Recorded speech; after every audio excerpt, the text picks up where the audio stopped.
Assalamualaikum everyone. Hope you all will be fine. Today we are going to discuss the queries that came into our mind जो daily routine से related हैं, electric circuit से linked हैं, जो हमारे minds में आती हैं. तो आज हमने उनको डिस्कस करना है. इनमें से डेली रूटीन से लिंक्ड 5 ऐसे क्वेश्चंस को आज हम डिस्कस करेंगे जो हर किसी के माइंड में मस्ट आते हैं.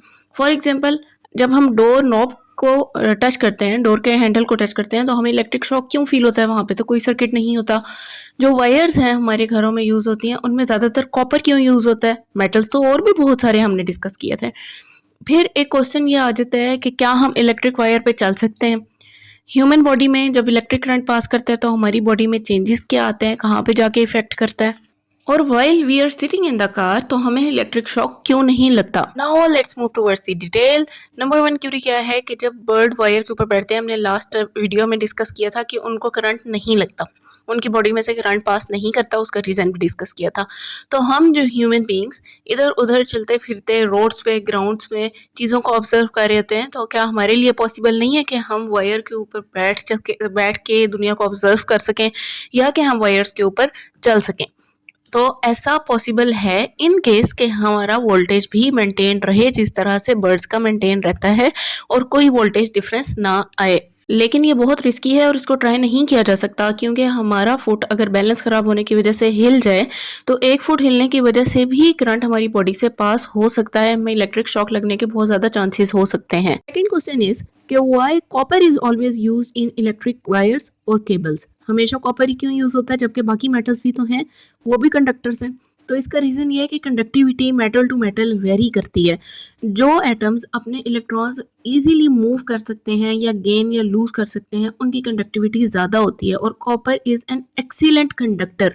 और इसके अलावा इसकी लो रेजिस्टेंस होती है. ये गुड मेटल भी है, स्ट्रॉन्ग है, ड्यूरेबल है, सेफ टू यूज़ है, और कोरोजन रेजिस्टेंट है, यानी कि इसके ऊपर जंग नहीं लगता. अदरवाइज एल्यूमिनियम भी यूज़ की जाती है वायर्स में. इधर मैं आपको इंटरेस्टिंग बात बताती हूँ कि silver is more good conductor than copper, लेकिन उसको नहीं यूज़ किया जाता मोस्टली क्योंकि वो बहुत ज़्यादा एक्सपेंसिव होता है as compare to copper.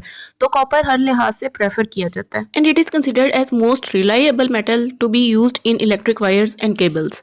Now third question is relatable to everyone. Door के मेटेलिक लॉक को टच करने से हमें शॉक की या इलेक्ट्रिक करंट की फीलिंग क्यों आती है? इसका रीज़न ये है कि जब हम चलते हैं या हमारी बॉडी के हैंड्स या फीट किसी चीज़ के साथ रब करते हैं, तो हमारी बॉडी में ड्यू टू फ्रिक्शन इलेक्ट्रॉन्स का फ्लो स्टार्ट हो जाता है, हमारी बॉडी चार्ज्ड हो जाती है, जिसको हम कहते हैं स्टैटिक इलेक्ट्रिसिटी. स्टैटिक मतलब रुकी हुई, जो हमें फील नहीं हो रही. लेकिन जब हम किसी कंडक्टर को या मेटेलिक चीज को टच करेंगे तो यही इलेक्ट्रॉन्स मूव कर जाते हैं टूवर्ड्स द कंडक्टर और मेटल, जिसकी वजह से कुछ देर के लिए इलेक्ट्रिक सर्किट बिल्टअप हो जाता है, जिसकी वजह से हमें करंट फील होता है. इसी को हम इलेक्ट्रिक डिस्चार्ज भी कहते हैं, यानी हमारी बॉडी से इलेक्ट्रॉन्स का मूव करना. Fourth query that often arises into our minds is के कार की बॉडी भी तो मेटेलिक होती है, उसके अंदर इलेक्ट्रिक सर्किट्स भी इंस्टॉल होते हैं, तो हमें क्यों नहीं शॉक फील होता या इलेक्ट्रिक करंट फील होता है जब हम कार के अंदर बैठ के ड्राइविंग कर रहे हों या फिर हम एज ए पैसेंजर बैठे हुए हों? तो इसका रीज़न क्या है कि कार की बॉडी, आउटर बॉडी मेटेलिक होती है. अंदर कार के जब हम बैठते हैं तो हमारा वोल्टेज लेवल सेम होता है, यानी कि हमारा कोई वोल्टेज डिफरेंस नहीं होता. हमारे दोनों फीट, हमारी पूरी बॉडी कार के अंदर होती है.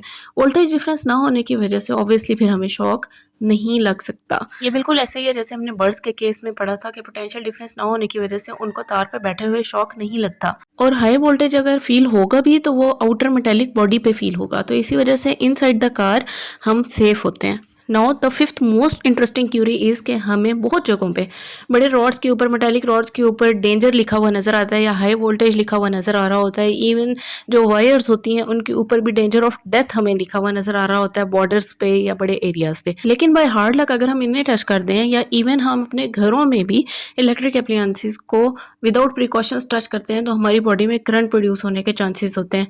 इवन इलेक्ट्रिक शॉक या करंट लगने से क्या होता है कि डेथ्स भी हो जाती हैं ह्यूमन बींग्स की. तो कौन से ऐसे चेंजेस हैं जो after electric shock human body के अंदर प्रोड्यूस होते हैं, जिनकी वजह से इवन डेथ हो जाती है? तो what happens inside your body during an electric shock? होता क्या है कि हमारी बॉडी के जो न्यूरॉन्स हैं, नर्व इम्पल्सेस हैं, जो हमारी बॉडी में मैसेजेस ट्रांसफर कर रही हैं, उनका फ्लो बहुत ज़्यादा डिस्टर्ब हो जाता है, जिसकी वजह से बॉडी में मैसेजेस प्रॉपर ट्रांसफर नहीं होते हैं. बॉडी के अंदर जो मसल्स हैं उनकी रैपिड कंट्रैक्शन, रिलैक्सेशन स्टार्ट हो जाती है, और अगर चेस्ट वाले पार्ट से इलेक्ट्रिक करंट फ्लो कर रहा है तो वो सीधा हार्ट को जाके इफेक्ट करता है.